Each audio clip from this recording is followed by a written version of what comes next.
Encuentro is an opportunity for us to reach out to a migrant shelter. This time happens to be an LGBTQ+ migrant shelter, and it's a way for us to share music and help these people feel supported and loved despite their often unsafe and non-ideal situation. The intention was to create music with each other rather than saving people or even helping people, because it's helped me, I would say, just as much as the people we've been working with. With the body, we work with the story, and that's part of the process.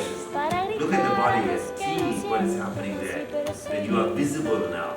Para mí en especial es una experiencia muy bonita, porque desglosar de una palabrita tan sencilla, desglosar una canción, armar un rompecabezas, en mi mente una palabra, una simple palabra, salud, amor, paz, tormenta. Pero de esa palabra podemos desglosar muchas cosas. We were asked to come up with a question. If other people can do XYZ, why can't I? And our group talked about if others can adopt children, why can't gay, lesbian, bi, trans folks? Each of us had decided we would shout out the word that we have chosen of what limits our freedom, our feeling of freedom, each of us. And we're upset about it, and each of them sort of found their voice, just for that moment. I was the wall reaching around me. I could just feel her energy molding this obstacle that's keeping her from her children and her wife, molding that into a bridge. It just had so much hope. Walls can be knocked down. Walls are not permanent. El recordar que me gusta cantar, que en algún momento de mi vida estudié canto y que eso fue un hobby para mí, entonces como que me revivió esa chispa que ya tenía así como apagada. Y ellos al principio es un poco, pues son un poco tímidos para esto, pero después van tomando confianza y ya, ellos solitos se van y se expresan, están felices, son momentos de felicidad, necesitan en su cabeza salir y a través de la música salen y viajan a donde quieren ir. El ver el despliegue de creatividad y de poesía, entonces nosotros me reconfirma la potencia de la ternura, como de este enlace cálido y potente que tenemos, transgeneracional, transfronterizo, transgénero, que trasciende, ¿no? Que traspasa. Podemos hacer una poesía con una palabrita tan sencilla y ahora nos damos cuenta de que sí podemos, con algo tan sencillo, sí podemos armar un gran rompecabezas. Common Ground Voices es mostrando un poco de la realidad por la que pasan estas personas, nuestros amigos migrantes en los diferentes asilos. Mostrando que de verdad es gente que quiere aportar a su comunidad y que hay gente, que vemos comunidades que estamos dispuestos a recibirlos con los brazos abiertos. Al fin y al cabo, debemos, como humanidad, debemos recibir cualquier cultura sin importar de dónde vengan. I strongly recommend Common Ground Voices La Frontera because it really helps you understand the political crisis that we've had at a national level on a much more personal level, and when you make friends from the other side, it really has a strong impact on you.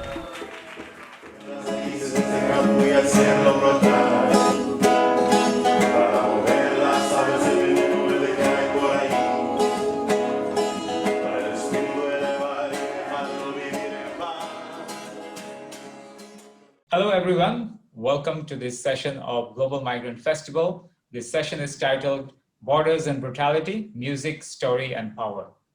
So this session, we will be showcasing the work of Common Ground Voices or La Frontera, which brings together a diverse group of artists in community music and peace-building projects situated at the border of Mexico and the United States.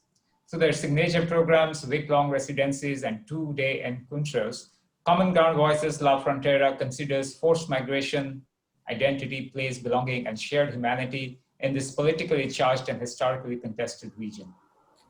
With me today is Dr. Emilie Amrein. Emilie is a passionate advocate for diversity and inclusion issues within the arts and academia. As Associate Professor of Music at the University of San Diego, she conducts the USD Concert Choir and Choral Leadership Collaboratory and teaches courses on music and social justice movements. Also is Dr. Andre de Quadros. He is a professor of music at the Music Education Department at Boston University. He directs 4 choirs, the Manado State University Choir in Indonesia, Common Ground Voices, an Israeli-Palestinian international initiative, Voices 21C in Boston, and the Muslim Choral Ensemble in Sri Lanka. Welcome, Dr. Emilie and Dr. Andre. Thank you very, very much. And it's a great pleasure to be here, Shivaji. And I think both of us think, I'll let Emily speak for herself, but we are delighted to make a contribution to your Global Migrant Festival. To give you a quick understanding of some of their work, let's now watch a video of one of the performances by the group.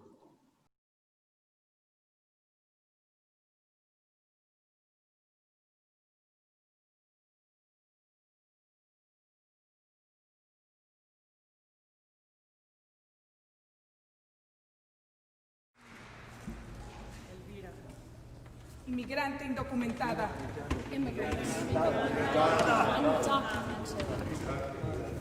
Separada de mi hijo. Saúl.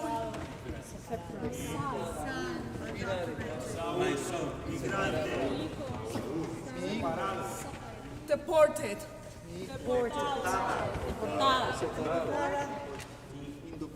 Soy Elvira Arellano. Activista por los derechos de los inmigrantes. Immigrants. Separado. Mi hijo.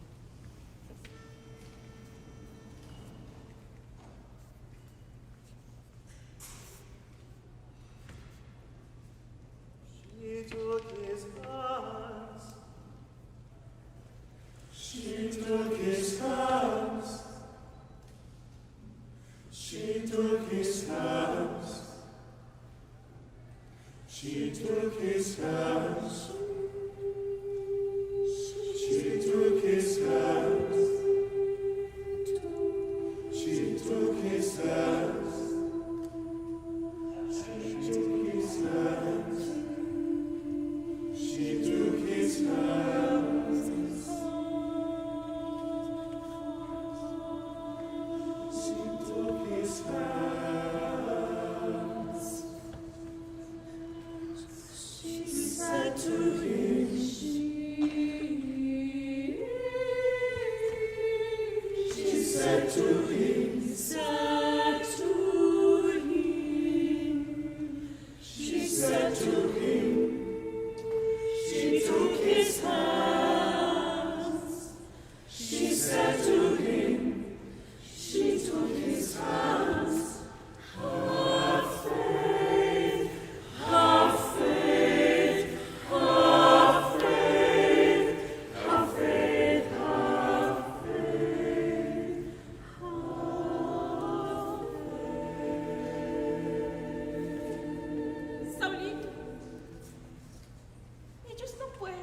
hacernos daño.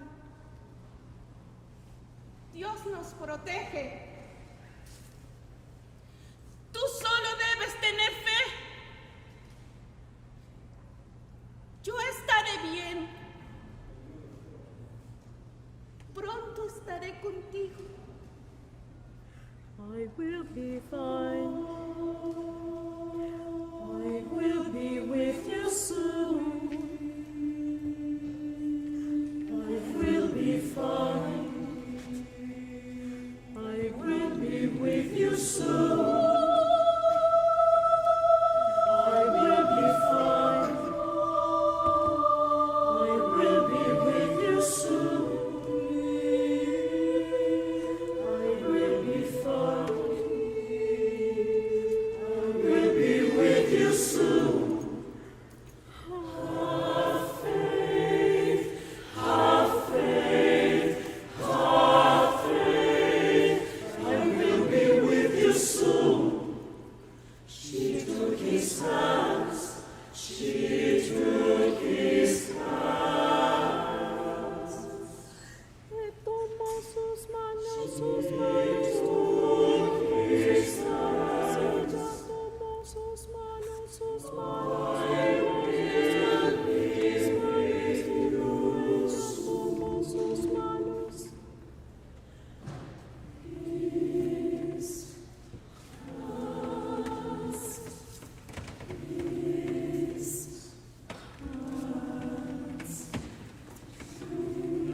Ella tomó sus manos, sus manos, tomó sus manos,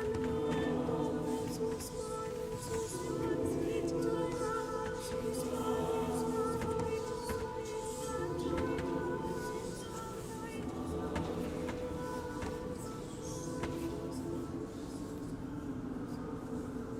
So right now we will ask Dr. Emilie and Dr. Andre to share a presentation about some of the works which will give us more insights into what they have been doing and what has been the impact so far. Over to you, Dr. Andre and Dr. Emilie.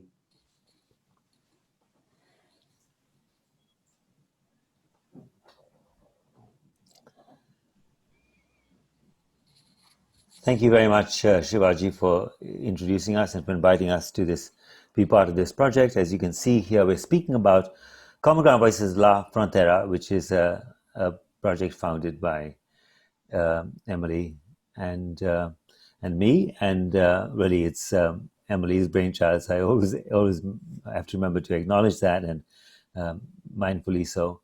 And as you can see, here we are, the singers, American and Mexican singers, standing at the border wall, which has been there for more than 2 decades,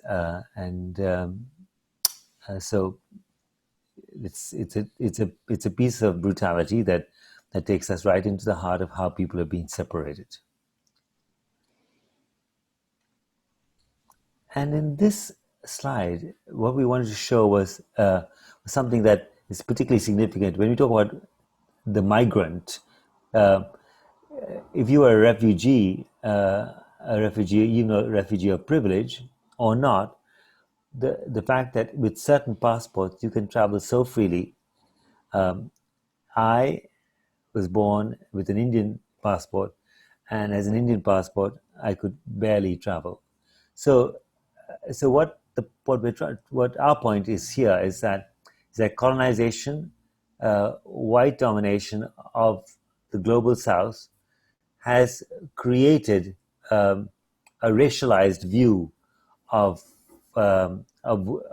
who can enter where, and it's obvious actually when you look at those countries that whose citizens can travel freely. They are all of the white global North.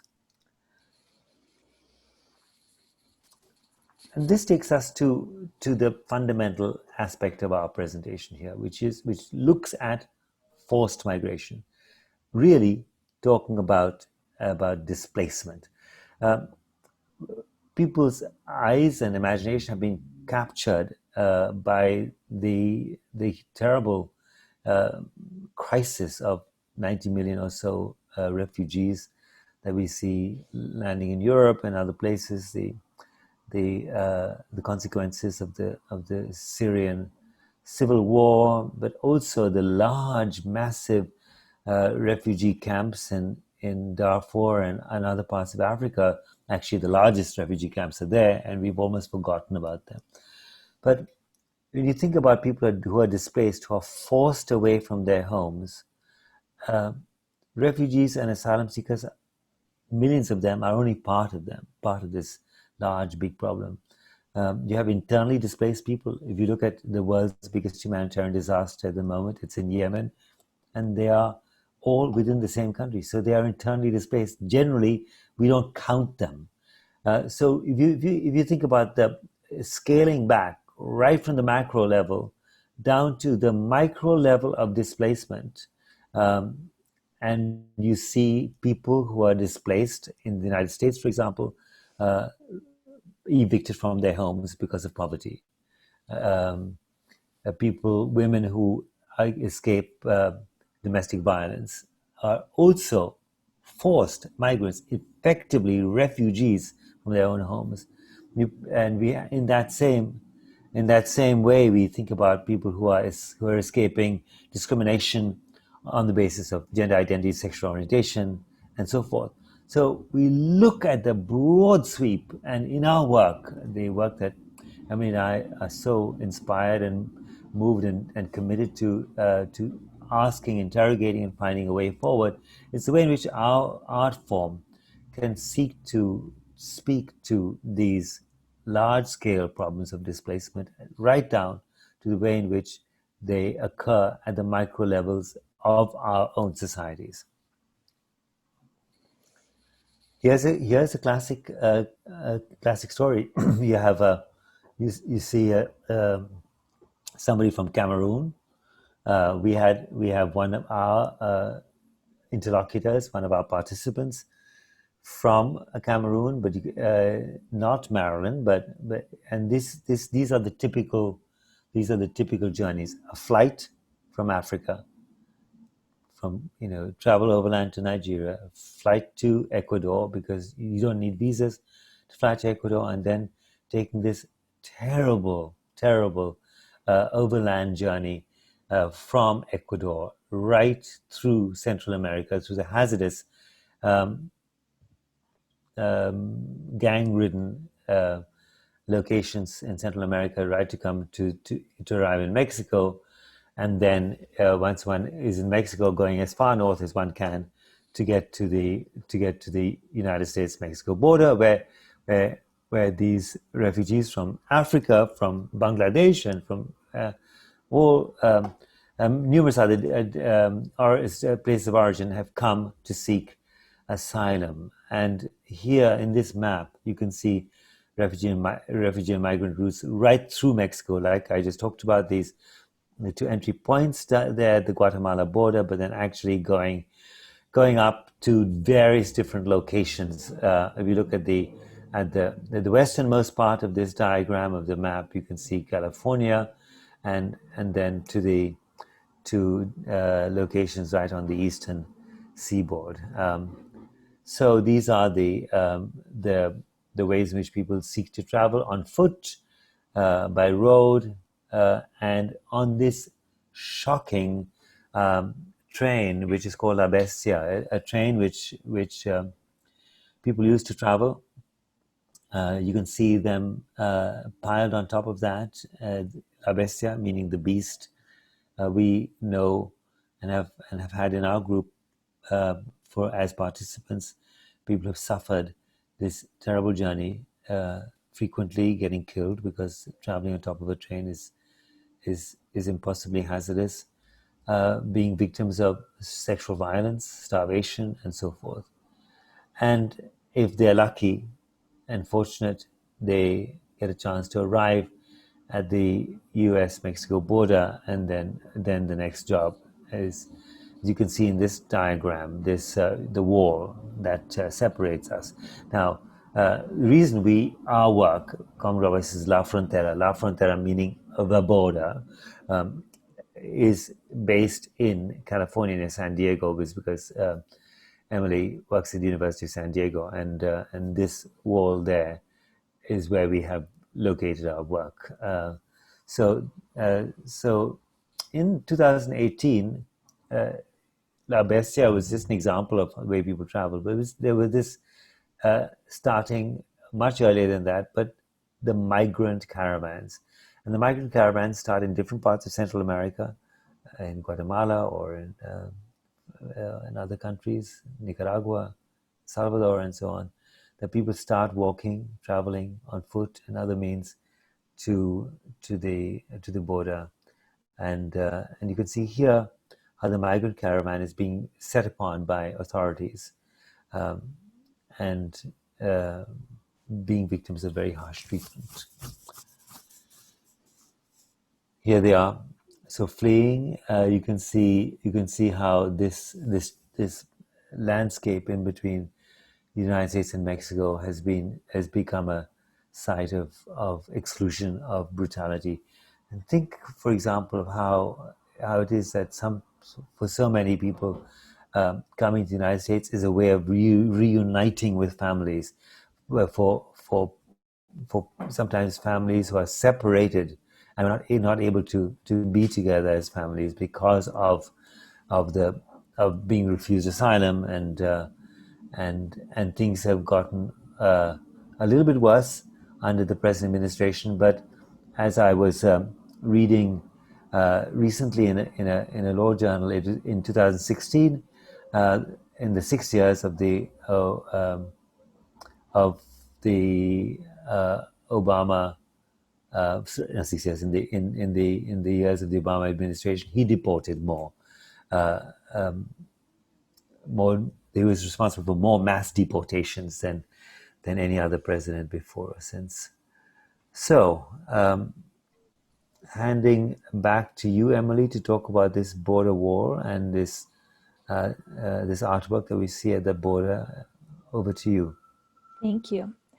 So, thinking about this place and the experiences of so many people, living just miles away from me, we really tried to understand the scope of the problem. And it was really mind-blowing to understand that there were over 80,000 refugees from all over the world, right? As Andre was mentioning, from Africa, but also from Central America and the Caribbean. There's a very large population of Haitian migrants situated in Tijuana. And to recognize the scale of the humanitarian crisis, but also the range of experiences, whether that is discrimination and stigma, to erasure, violence, lack of access to personal, social, and community resources. We see this as a problem of massive scale and scope of public health. And we were thinking, how can we participate in the ecosystem of community responders to this particular crisis?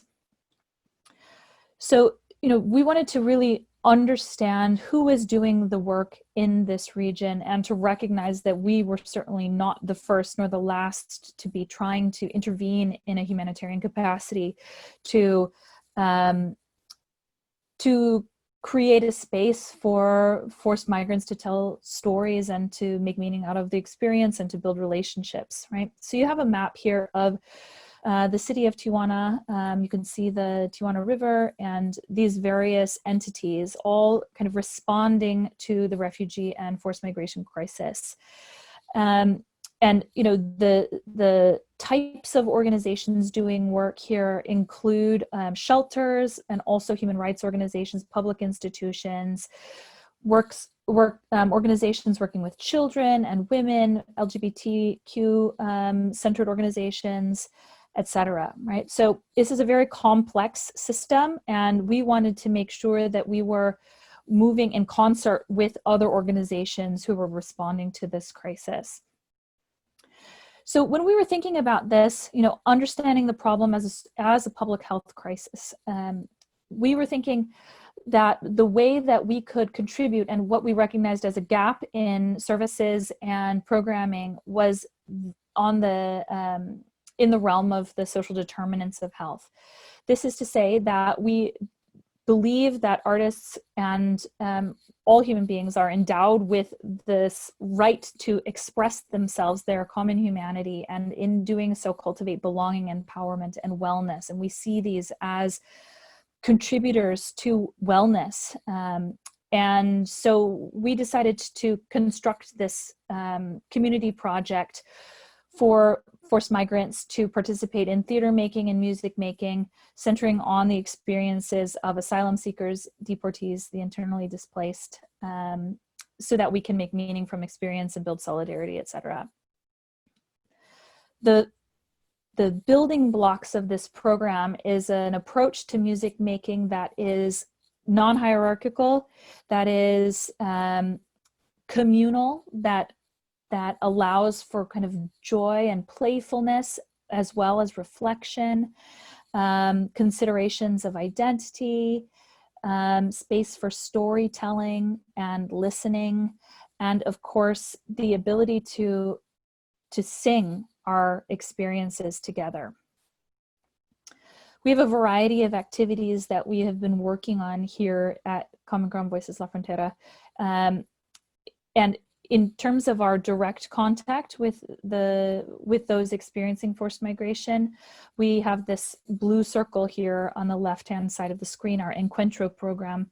These are 2-day immersive programs that create partnerships between migrants, forced migrants, and community partners, as well as artists and musicians and theater practitioners from all over the world.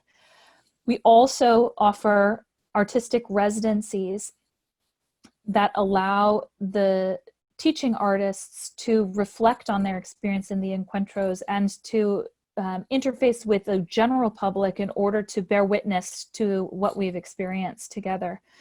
We also have been building a training program that equips teaching artists with tools to use music to intervene and to create spaces of solidarity and bravery based on the empowering song approach developed by my colleague Andre and his team in Boston area prisons.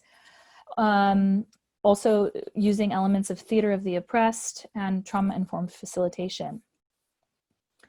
So we have just really wrapped up our first year. We had wrapped up our first year before COVID stopped us in our tracks. And we have been at, in this year, truly a grassroots community project. And we hope to transition to something that is a little bit more established in the coming years. We have produced week-long residencies and encuentros, working with forced migrants. We've worked with over 50 artists, 34 forced migrants, and 21 community partners across sectors in the regions, and interfaced with more than 200 members of the general public at our community events. The goal of this project, again, is to impact the social determinants of health, and this means increasing a sense of social cohesion amongst participants, decreasing a sense of isolation and social fragmentation, building well-being and health, reducing the impacts of trauma, increasing resilience, improving our accompaniment and caretaking skills as facilitators, and increasing the well-being of caregivers, relief workers, and activists impacted by secondary traumatic stress of being in this humanitarian crisis. Looking ahead, we hope to relaunch our program as soon as COVID ends. We do have a couple of remote projects in the works, but really, this is a community-based project that is largely about proximity, right? So we really want to focus on what we're going to be able to do when we come back together. We hope to expand our programming so that over the course of the coming year and looking ahead to 5 and 10 years out, we're able to scale this project in order to reach more of the community, but beyond, reaching the community and building relationships, we really want to contribute to this larger ecosystem of folks working in concert in this kind of interconnected way at the border in order to generate real change, right? We want to not, build this kind of sustaining arts program, but rather contribute to the dismantling of the systems and structures that have allowed this brutal reality of this humanitarian crisis to exist without relief for so long, for too long. And that's really the scope of our project. And with that, I'll turn it back to you, Shivaji. Thank you so much for giving us an opportunity to talk a little bit about this project. Thank you. Thank you so much, Dr. Emilie and Dr. Amrein, for that presentation. This is something very unique and very new for some of our audiences in Asia. Right now, if you allow me, we would go into watching 2 more videos which showcase some of the work that has been done by Common Ground La Frontera.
Vacío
puentes al andar.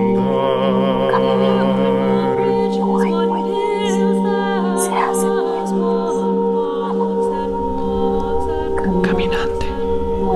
hay puentes, se hace puentes. Caminante, no hay puentes, se hace puentes. Se hace puentes al andar. Caminante, no hay puentes, se hace puentes.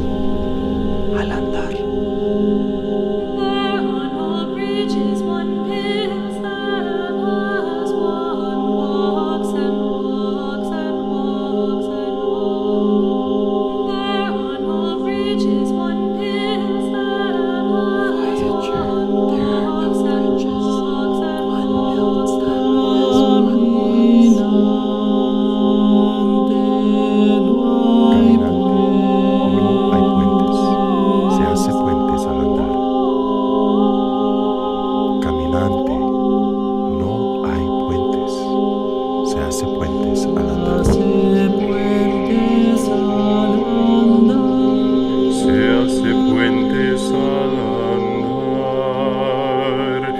Se hace puentes al andar.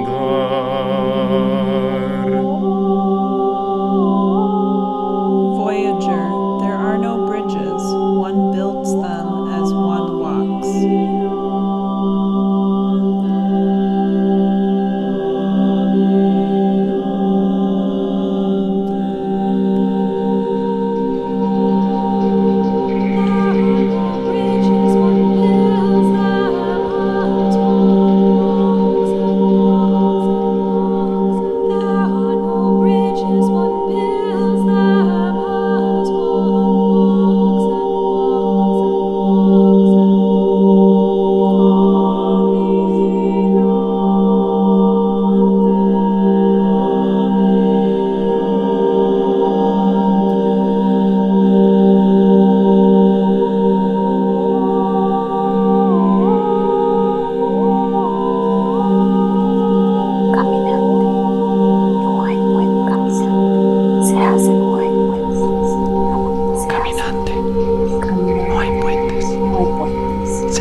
Caminante, no hay puentes. Se hace puentes al andar. Se hace. Caminante, no hay puentes. Se hace puentes. Caminante, no hay puentes. Se hace puentes al andar. One builds them as one walks.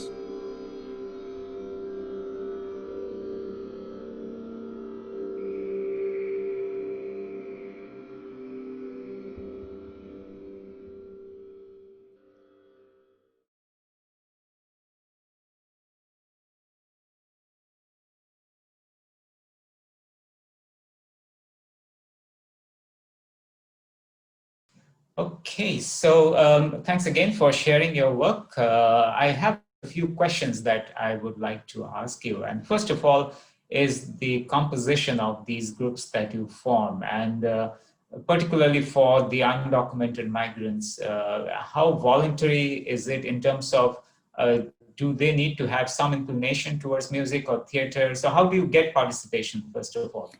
Yeah, that's a very good question. And if it's okay, I'm happy to respond to this first one. So we have partnered with 3 different refugee shelters, and participants in the program are entirely voluntary, but we're really grateful for the relationship that we have with these shelters.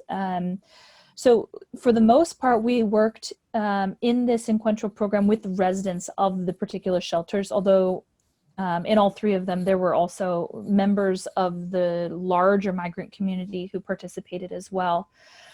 In terms of prior experience, of course, I think that's an excellent question, but for the purposes of our project, we believe that every human being has a birthright to tell stories with their voices and with their bodies. And so, no, there's no prior experience necessary. We make music together spontaneously. We sing songs that are familiar and kind of create new songs as well in ways that that is very accessible to anybody who it doesn't require any special expertise.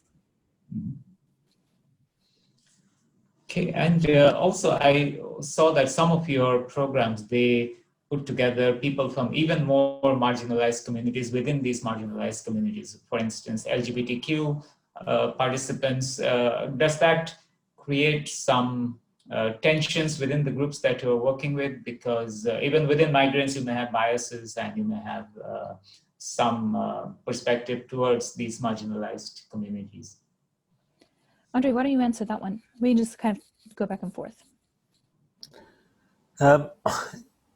You've touched on something really important here, Shivaji. Your question is, there are stratifications, there are exclusion zones within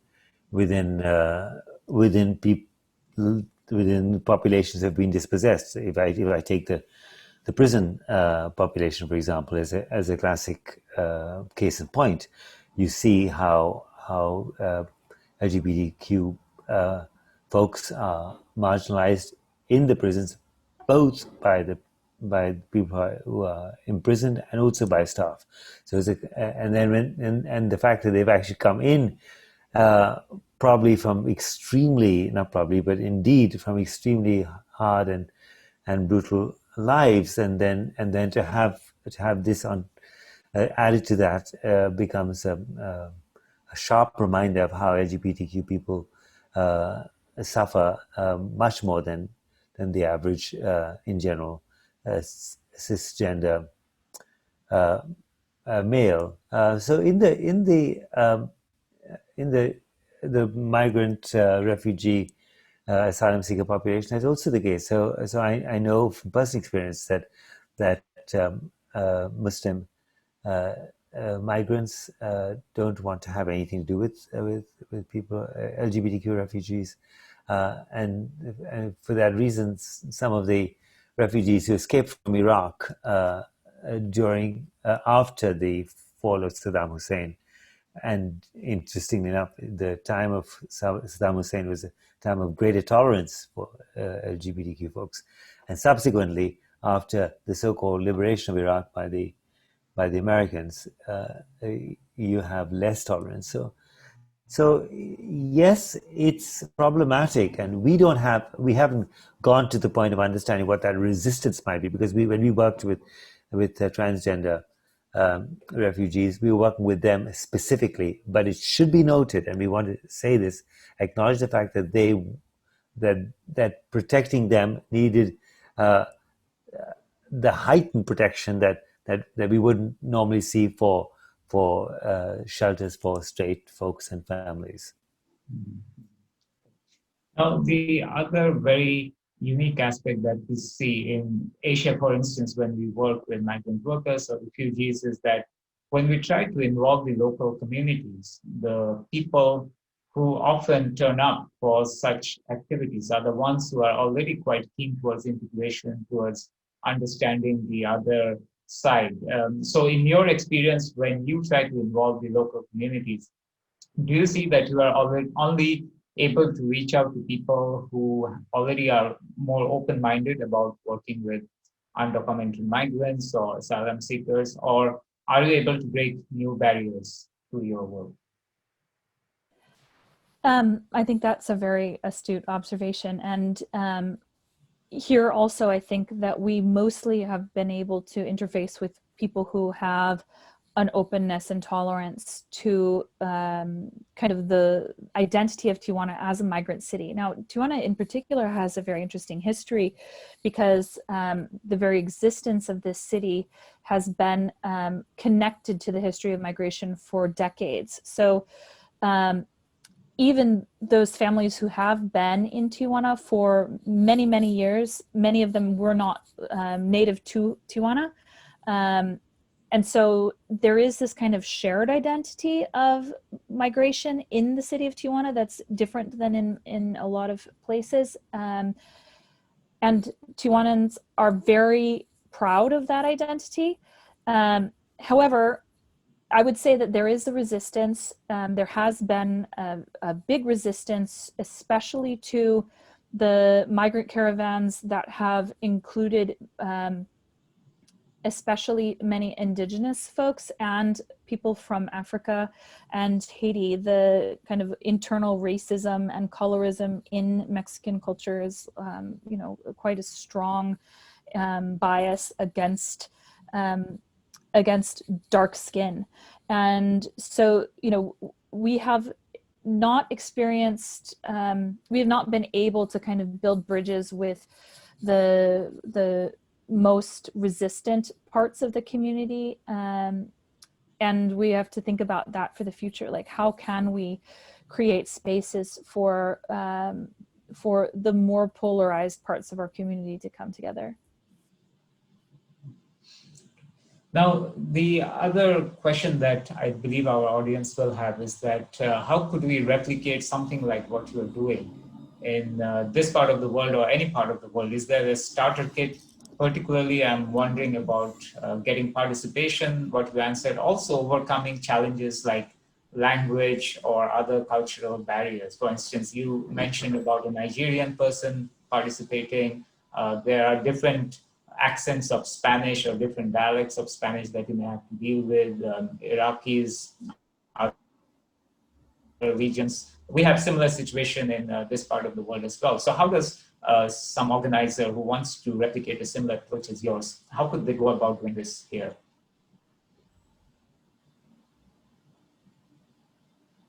Dr. Andre, if you want to take that. Okay, I think Emilie was expecting I to reply. I think it's the issue of replication is a good question. I mean, the point is, let me come back to a little bit what Emilie was talking about earlier. What our work is not about taking people who are musicians and or even people who necessarily want to make music for the sake of making music, meaning let's have a good time and make music. There's nothing wrong with that, of course. But our work is creating a space for people to talk about themselves, talk about their lives, their aspirations, their dreams, as much as they can or wish to, through music and other art forms. And so our work is anchored in story building, in storytelling, and creating space for that. We are collaborators. We are not teaching them songs any more than we want to learn songs or stories and from them. So we collaborate together in the creation of art, which is essentially what people do, right? We join hands with them and come back to what Emilie was saying earlier. She talked about us as being responders. We are responders. We see the crisis. We go there and we say we want to join hands with you. We want to walk alongside you. We want our art form to somehow speak to this problem. So the approach that we've been using is not an approach that is didactic, to say, teach a song and teach another song and let's make a nice performance.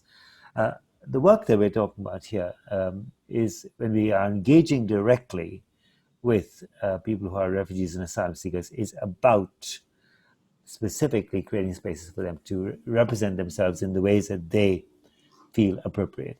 So that, if you think about that approach now, so that's the way in which the artistic process works, as Emilie mentioned, this approach that we call empowering song. But within the context of that, replicating it in the context of people who we need to have language. We found that with our LGBTQ, our transgender refugees, some of them weren't Spanish speakers. We had at least a couple from the West Indies and from other places. So even when we were working with them, we needed Spanish, we needed French, and we needed English, certainly in those places. Now, when I was working with Afghan refugees in Sweden, you needed Dari. So, and I speak just a little bit of Dari, but not that much, a few words. And you always are going to have to go actually work through a translator or have linguistic capacity for talking and communicating, certainly.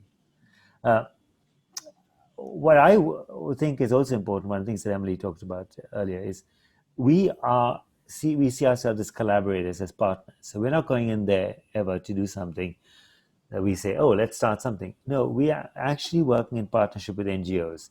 And we say, what are you doing? How can we enhance the work that you're doing? How can we play a role and bring your community together if that's what you want? This is what we can offer. This is the expertise that we have, and this is what could happen. And we have found that sometimes what we offer is not so great, or not necessarily what everybody wants, because sometimes people have other bread and butter priorities that matter to them. But I will say one thing, just to conclude this last bit of what I'm saying, is that the people I feel who've gotten most out of this whole experience, our work, is the people who have come, our own people, our own Common Ground Voices of Frontera, collaborative artists who've gone in there and they can see with their own eyes, listen with their hearts, and see what the United States government, the Mexican government, and other governments around the world are perpetrating, the brutality and crimes against humanity. And they see that with their own eyes, and they can be a voice for justice. Thank you. And that kind of segues very well into the last question that I have, is that with the election results in the United States, do you believe that things are going to change? And particularly from your work, do you have to adapt? I also heard you mention that the Obama administration probably deported a lot more people. And so is there hope, or do you believe your work will get harder in the next few years? That is a very good question. I don't think that we can predict the future, but I think that we have every reason to believe that human beings, when their eyes are open to what has been happening in communities, and if you are in relationship with people who are in distress, that people will intervene and respond with action. So we are practicing hope every day that we are going to be able to dismantle the structures and systems and walls that separate us from one another. But I think that while we are practicing hope, we are also bracing for, the likelihood that things may get worse before they get better. There are many diverse causes for why people leave their homes, from war to poverty to environmental disasters. And with climate change, especially, the likelihood of the scale of this humanitarian crisis increasing. I mean, it's real. It's a real and present danger that this is actually, the scale of this is only going to get worse. And as it gets worse, we know from history that people become more territorial, and there is a scarcity that causes people to react with fear. So we hold both of these things simultaneously. The understanding that the way that our world works right now in the hands of racialized capitalism and extractive environmental practices, that this crisis is going to get worse. But we also practice hope that every day that people are going to show up, they're going to build relationships across difference, that we are going to work to recognize our common humanity and to dismantle the structures that separate us. Thank you. Thank you very much for that answer, Emilie. And with that, we will be concluding this session. But do you have any final comments that you'd like to leave our audiences with, either Dr. Amrein or Dr. Emilie? I'll let Andre have the last word. Well, I was going to say, Emilie, you have the last word. I think the idea that we belong together as a single humanity is fundamentally what our work is predicated on. This idea that we are, like the great Martin Luther King says, we are stitched together in a single garment of destiny, and we have to work for justice. It's not going to happen, and so when you ask, is it going to be better in the in the new administration? It's not a question of, it has to get better, and we will work for it. We all need to work collectively for it. We have to struggle hard. We have to fight in the most noble principles of non-violence, and we have to insist on it. Without that, we have no hope. Without that, there is no future. I mean, we have to hope and work to make the hope a reality. Thank you very much for that. Thanks to Dr. Emilie and Andre once again for taking part in the Global Migrant Festival and sharing their very important and very interesting work with us, which could set a template for many others around the world. And for all our audience, thanks for tuning in, and hope you will also watch some of the other interesting programs that we have during the festival. So please follow our Facebook and Instagram page for that. Thank you and take care. Bye.